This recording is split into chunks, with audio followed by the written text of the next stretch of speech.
I really appreciate Mr. Anderson's remarks. When my family moved to southern New Mexico near Buckhorn in 1959, we lived 2 miles from pavement and 4 miles from electricity. I had 3 younger sisters who were all in school when the family generator crapped out at about 7 in the morning and the hair curlers were still in. It was a tough morning.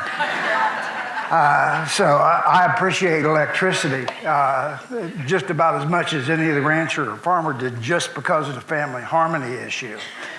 I have a really bad job. I work at Dark Sky, New Mexico for my wife, Diana Hensley. Honey, you might let people who know who you are. She's a stern taskmaster. But what I would say is that we need to recognize some positive things. We live here in a place which is quiet, peaceful, dark. Our neighbors are generally friendly people. The natural environment's beautiful. And people are generally cooperative, is what I've found. We've been here in the Animas area 10 years now, and the 5th generation of Hensleys live in New Mexico currently. We have a lot of grandchildren, so they make up for that part. There's a lot of other people that are going to talk to you about the other things that are part of the natural environment here. I will tell you that just a picture of the Milky Way taken over the Peloncillos by my neighbor with his iPhone. So don't think that you have to invest millions of dollars or thousands of dollars to be an astrophotographer. All you have to do is get out a little bit. I'm going to talk about why dark skies are important, and even more so, the challenges of what we have in trying to keep our dark skies dark. Let's see if I can make this go. There we go. I'm going to define light pollution. I'm going to describe how it affects humans and animals. I'm going to speak pretty directly to the economic impact of it, and I'm going to encourage some action from you to keep what we already have. We have pristine dark skies that, once they're lost, the one thing that needs to be remembered is they're never going to be regained. The other thing I recognize is that I'm the person who's standing between you and ice cream. So I'm going to try to keep this pretty straightforward and focused and brief for those of you who prefer chocolate.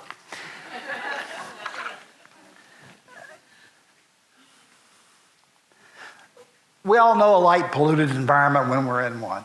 We go to town, we go to the big towns, we recognize how different it actually is.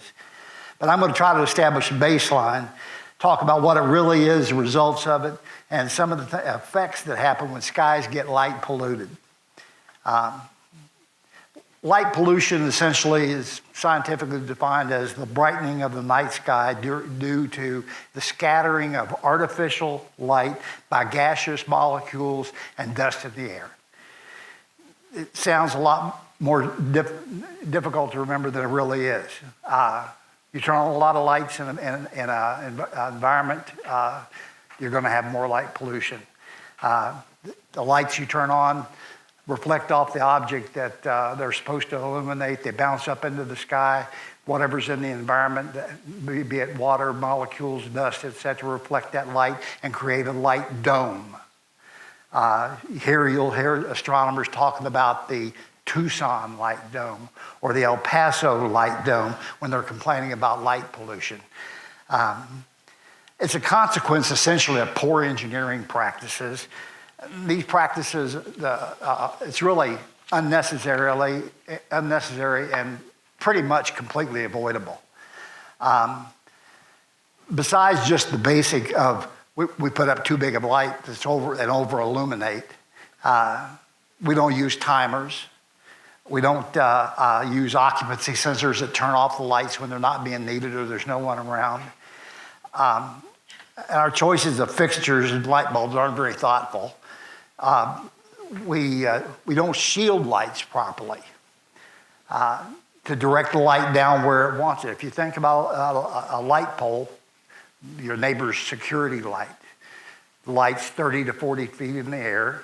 The light's going in every direction possible. And when in reality, what your neighbor is trying to accomplish is to give themselves a more secure environment, and they want light on the ground where they are, not up in the sky. Our building designs also are very harmful to humans and to animals. And we fail to maintain what we already invest in. These fixtures get more and more, or less and less able to do what it is they're supposed to do, provide us with light as we need it. The fallout from all of this is real simple. It wastes money, wastes energy, and it degrades the environment. That's the only results of light pollution. There's no positive side to it.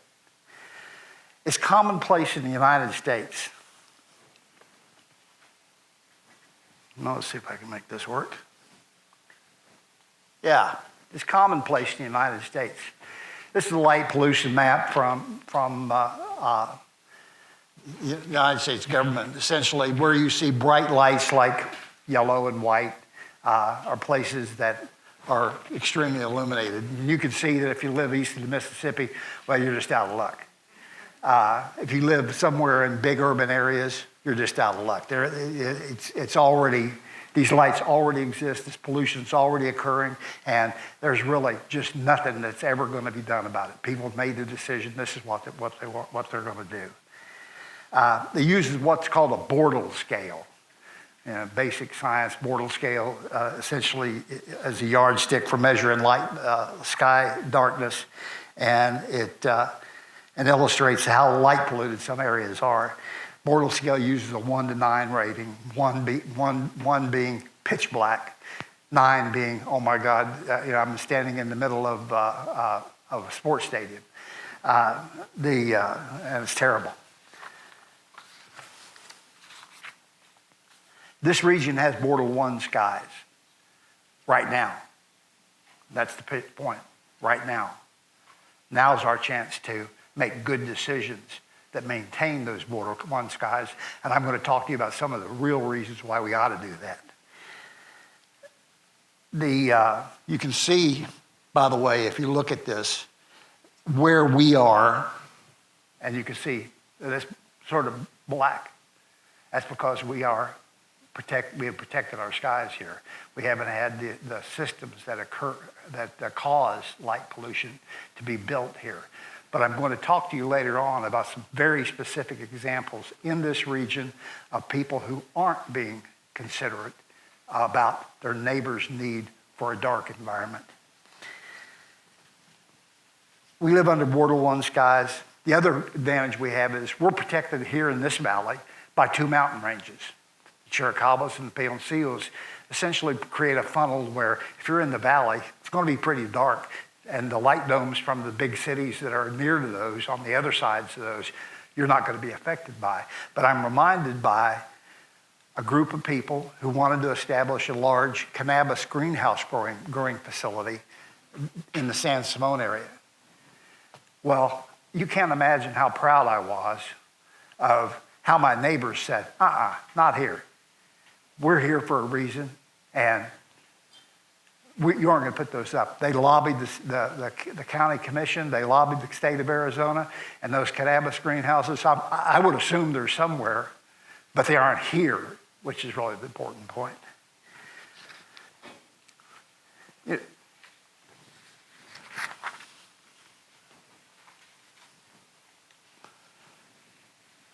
In Ranger School, they told me, dark is your friend. I don't think they had these things in mind when that statement got made. Human health is drastically affected by continued exposure to artificial light. Sleep disorders and things like that, depression, obesity, diabetes, heart disease, certain kinds of cancers are all directly related and linked to excessive artificial light exposure at night.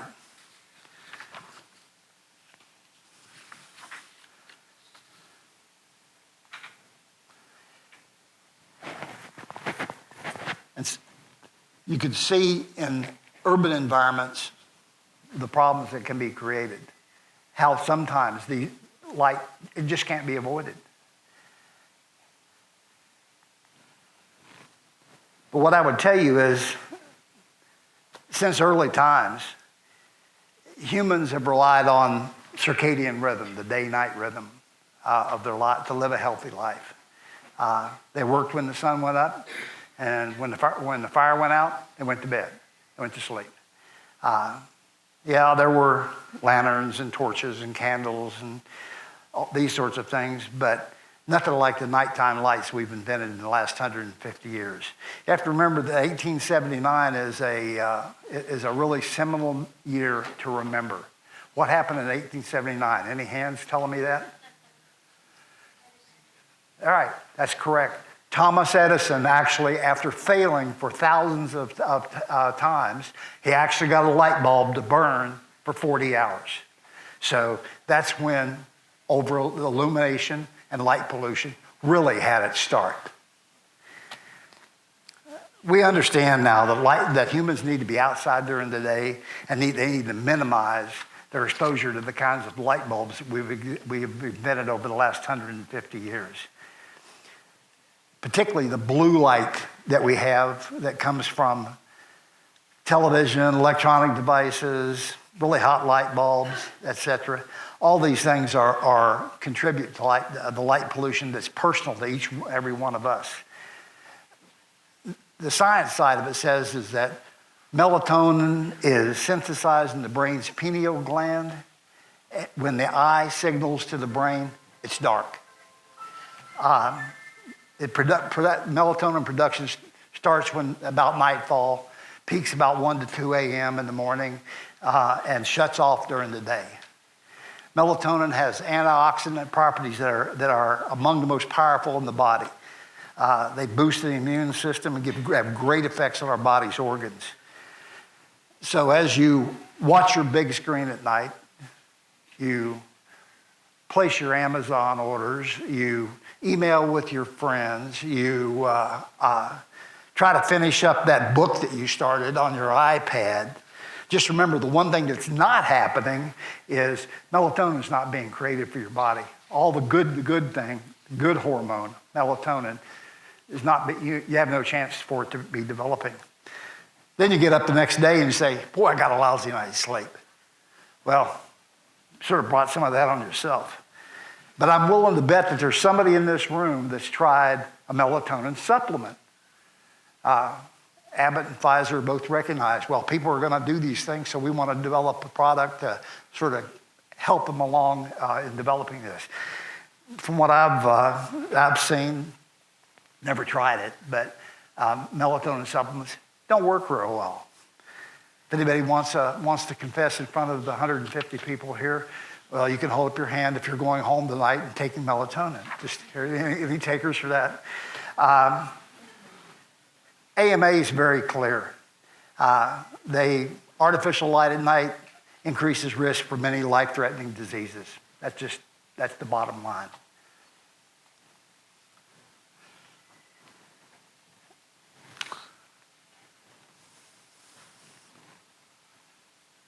The other part of the AMA, which this AMA is American Medical Association, doctors we all go to are members of it. They talk about outdoor lights, and they talk about them as safety hazards. 2016 study says that poorly shielded outdoor lights create glare. The glare reduces physical acuity because it reduces the amount of contrast, and essentially they creates driving hazards. And that's probably particularly true for old people like me. I don't like driving at night anymore. My eyes just don't adjust as they have in the past, and that's probably a factor of age and increased outdoor lighting. I know that there's a lot that we're going to have a presentation on both birds and jaguars after the ice cream break, and their light has a lot. Artificial light at night has a lot of effect on birds and wildlife. And I'm going to briefly touch on that because I think probably it'll be discussed a little bit better later. We have a fantastic bird population here. The the impact on them of artificial light is really significant. Birds won't nest in brightly lit areas.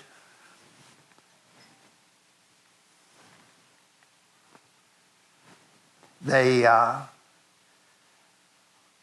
they're in an area where the buildings are already brightly lit, urban areas like you see here, the habit pattern that they have essentially is they fly in circles around the brightly lit building. They exhaust whatever energy supply they've built up throughout the day, and they do this until they crash and die. Brutal, yes. Often, they'll just preempt all that process and they crash into the building and die. And this is it's common in larger cities to find birds on the ground that this has happened to. At our house each year, we get hummingbirds. They come to the feeders on our south porch. My wife keeps putting more and more out, and there keep more and more birds. Until the last couple of years, we used to get 15 to 20 hummingbirds. This year we have maybe most 8 or 10 at any one time, and fewer usually. And one of the things that I was in researching for today, I was surprised by is these birds have an internal compass that's sort of directs their migratory pattern. And I can remember that Diana went to a presentation at the research station maybe 2 years ago where they talked about banding of hummingbirds and how they would find hummingbirds in Alabama that they had banded here. I always thought hummingbirds flew north to south, but apparently they fly east to west as well. It was new to me, but I think that the idea that they're confused and being endangered because of practices of man, including over-illumination and bright lighting, the result is it's going to reduce the number of these lovely creatures that we have in our homes, and it reduces our quality of life as well as theirs. Larger animals are also affected by lights, bright lights, artificial light. Like this cougar, they generally roam freely in this area. But in urban areas, their population growth and design practices, how we put highways, where we put roads, where we put buildings, has all basically made their territory and habitat smaller and smaller. With light, they don't cross bands of light. So again, you're just cutting down the territory that they have in order to exist. You've reduced the number of places where they can get food and water, and reduced the number of places they can rest. As those places disappear, so do the animals. I also think in this area, we have to acknowledge that dark skies have a very positive economic impact on this valley and this region. Within 20 miles of where we're sitting today, there are 280 to 300 telescopes installed and operating. These astronomers that are here, they're only here because we have border one skies and, generally speaking, pretty clear nights. If those go away, so do they. About 25 years ago, a large astronomy-oriented subdivision, Arizona Sky Village, was developed near Portal. Today, there are about 80 to 85 observatories constructed in this region, within 20 miles of where we sit today. It's one of the most significant economic engines in Hidalgo County. These people, what do? They pay property taxes. They eat in the local restaurants. They contribute to local culture. What would life here be like if we didn't get the opportunity to once a month to go to Sky Island and hear the Black-Tailed Blues Band and with Mr. Gordon Miller? And they support places like this museum and the other things around us as well. So we have to recognize that these people bring their hobby, their passion, and their money to this area and make it what it is. Without them, this place would be completely different. It was completely different before they showed up about 30 years ago.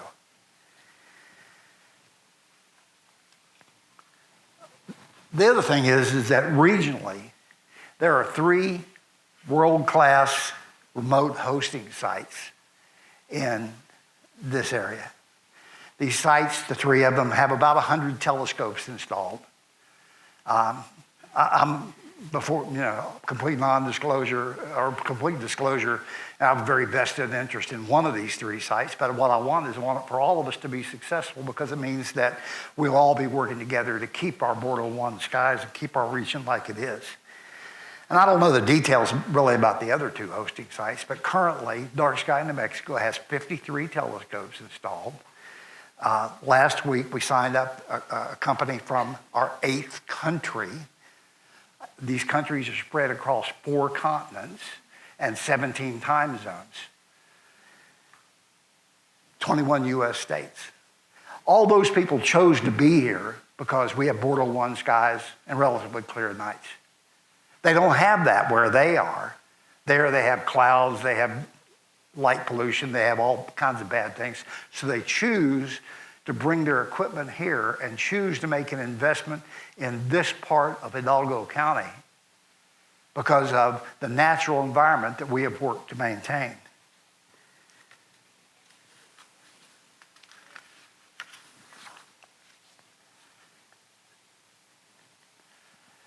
So I guess the question that's really being begged as I'm standing up here probably rambling, and again, I know that ice cream is melting, is do we bring all this light pollution on ourselves? Is there anything we can do about it?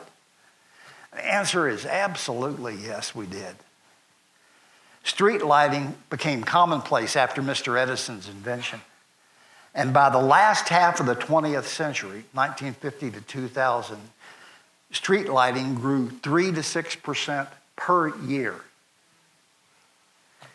If you drive the 8 miles from Santa Clara through Bayard to Hurley up in Grant County, it's a nice drive. Big 4-lane highway with 242 street lights installed over an 8-mile distance. I stopped counting. I think there's more, but I couldn't count any higher than that at the speed that my wife was driving. The one thing I did notice about every one of those street lights is they all had the same kind of light. None of them pointed their light down.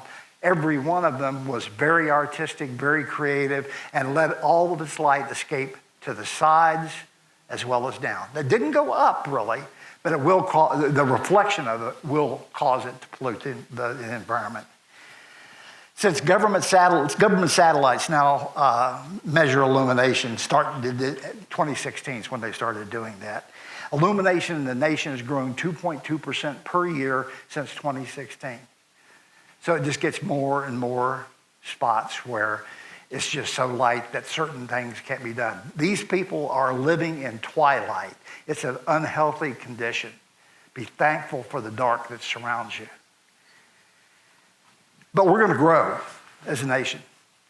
And we're going to grow here in this valley. In some places, they're going to build shopping centers, sports stadiums, new schools, factories. They'll put up roads that have lights. And I suppose to some degree, light's really required. I mean, I'm not a Luddite here. We are going to have some light turned on. But we need to be mindful about the choices that we make and consider the consequences of them as we're going through that design process. We shouldn't just willy-nilly say, yeah, we need a light, put this bulb up because it's the cheapest.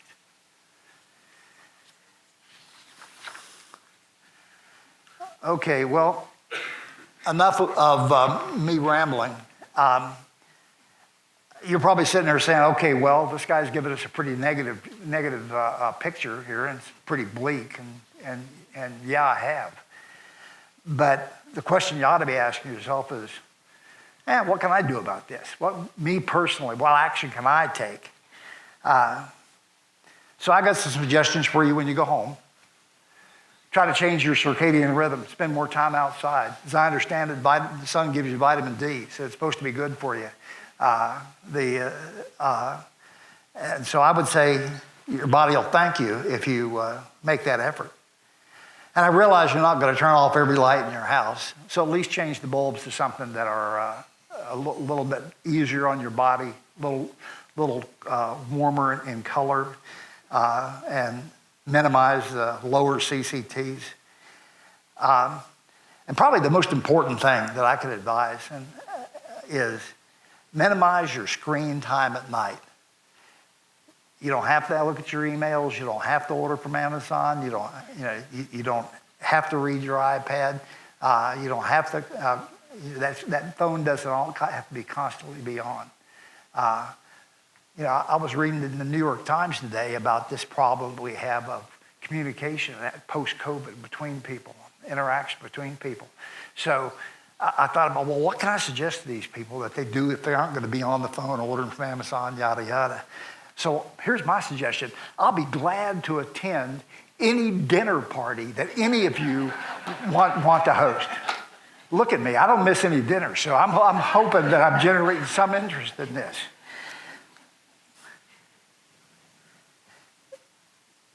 Your body will thank you, too, if you go to bed earlier because you have a longer period of time. Your melatonin creation's more normal cycle, and boy, your health really improves from it.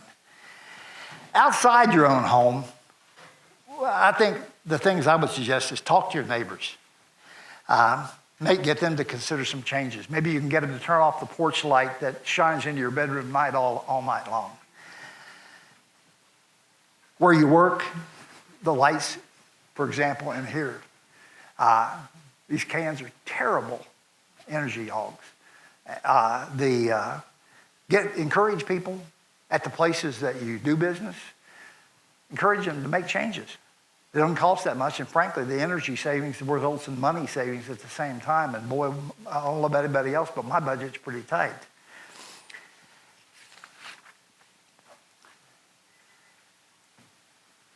And the other part of this is, I don't know, do we have any local elected officials who are actually in the room today?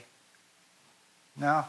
Well, when you go to the county commission meeting, when you see them at church, when you bump into them at the grocery store, encourage that local official to be mindful about the design choices that are being made and the things that they're building. Make sure that the lights are not going to be offensive, and make sure that the buildings are going to be designed in a relatively friendly way as well.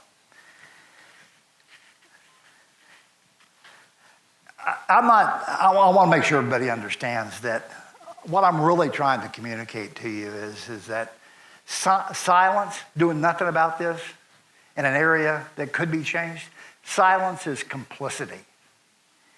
If you don't speak up, nobody's going to. I'm not asking you to be a zealot or a savior or anything like that.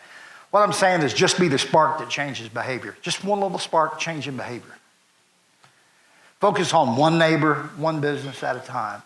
Just be friendly about it. We don't have to be contentious. Just be friendly. Be nice about it. But be firm. Be the spark.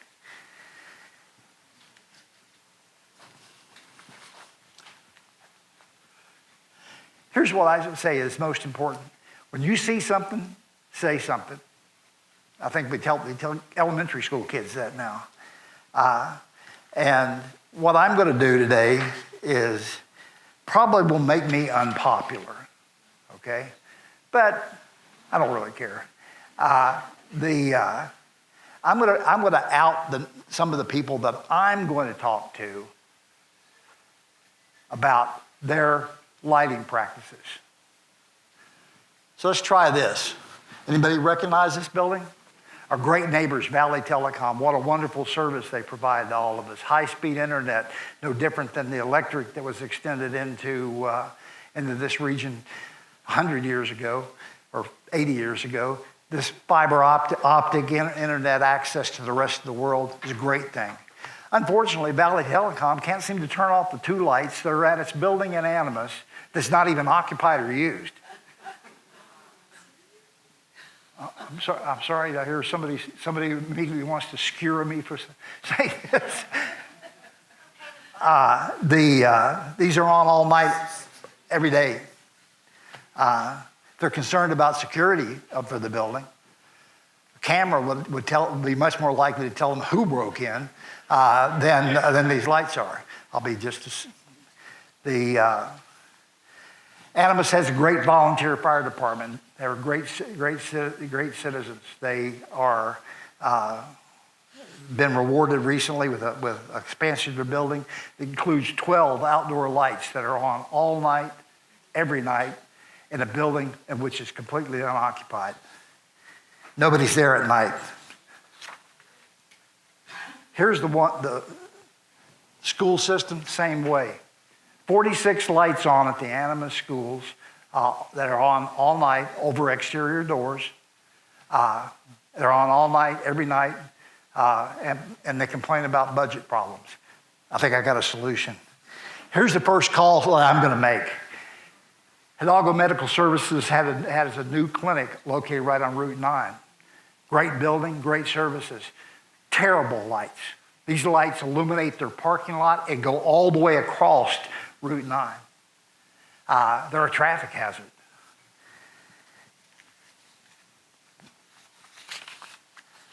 I also want to tell you about a organization that's forming locally. I'll wrap it up. Hidalgo Dark will be meeting on November 22nd, and we invite you to attend, specifically to discuss how we can work together to keep our area dark. Thanks for your time. I'll answer any questions. I'll be eating ice cream with you.